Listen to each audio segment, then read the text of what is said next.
আজ হচ্ছে রবিবার আর কিছু অপ্রয়োজনীয় জিনিস আমাদের ছিল, তো সেগুলো দিয়ে দেওয়া হচ্ছে দেখো। আর তার মধ্যে দিয়ে কিন্তু আমার প্রয়োজনীয় জিনিসও কিন্তু বেরিয়ে গিয়েছে। আর এইদিকে আমি রান্না বসিয়ে গিয়েছিলাম, তো রান্না হয়ে গিয়েছে। আর সন্ধ্যাবেলা দেখো আমি এসেছি হচ্ছে মেটিয়ার ব্রুচে। মেটিয়ার ব্রুচে এসেছি তার কারণ হচ্ছে বোন আসছে। বোন কালকে যাবে নবদ্বীপ পরিক্রমায়। তো কয়েকটা শাড়ি, মানে কয়েকটা বলতে দুটো শাড়ি ছিল। তো বলল দিদি আমাকে দিয়ে যা, তো সেই শাড়িগুলোই দিতে এসেছি। আর আমি ওই সামনের দিকে যাইনি, এত ভিড়।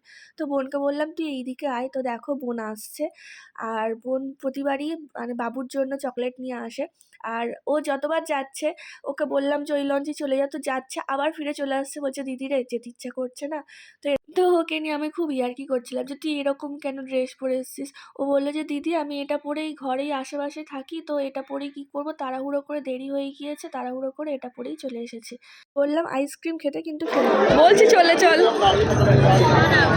ভাবছিলাম যাবো যাবো, বেশ ভালো আনন্দ হবে, কিন্তু এখন মনটা খারাপ করছে।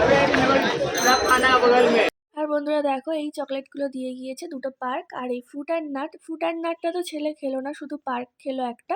আর একটা পুচকি এসেছিল, তাকে ওই একটা পার্ক দিয়েছিলাম। তো ফ্রুট অ্যান্ড নাট আমি আর ডাক্তারবাবু খেলাম।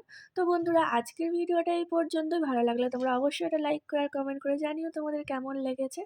তো চলো টাটা।